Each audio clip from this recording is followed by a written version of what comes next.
Hello mga bay, good morning. Ito kakatapos ko lang mag-apply ng fertilizer.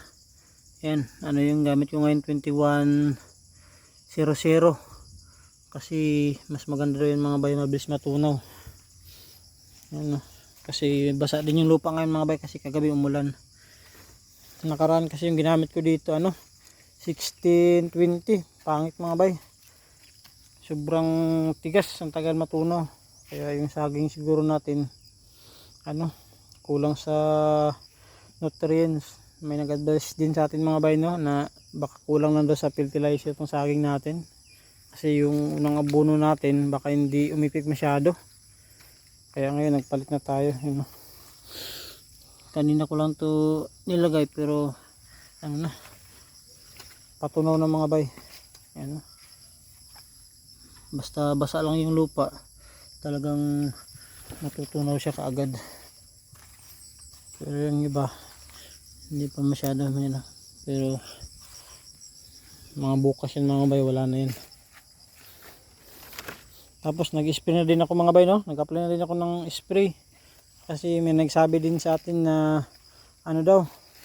try daw nating every week mag-spray mga bay. Tapos magpalit daw tayo ng ng insecticide na gagamitin, alternate. Ngayon na linggo yung isa, tapos sunod na linggo yung isa na naman. Yan. Para siguro yung mga mga bay, insekto hindi ma-immune kapag isa lang yung natin gagamitin. Yan.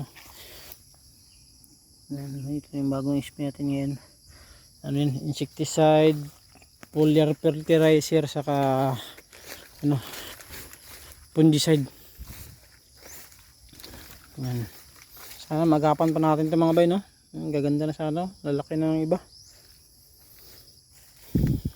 Sayang lang kasi kung talagang matamaan ng sakit mga bay.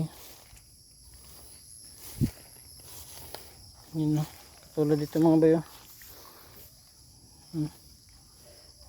Ito yung mga pinakita ko nakaraan. Yan. Parang may sakit mga bay. Pero ngayon nag-fertilizer naman na tayo, tapos spray. Tingnan natin after 1 week or 1 month ba kung magapan pa mga bay. Tulad nito, parang iba na talaga.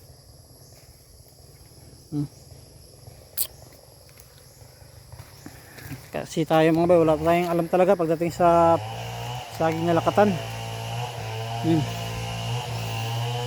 Natapos naman natin lahat kasi kahapon na gano'n na tayo dyan, nag ground weeding. Kaya kaninang umaga maaga tayo nag-apply ng fertilizer, tapos nag-spray na din tayo.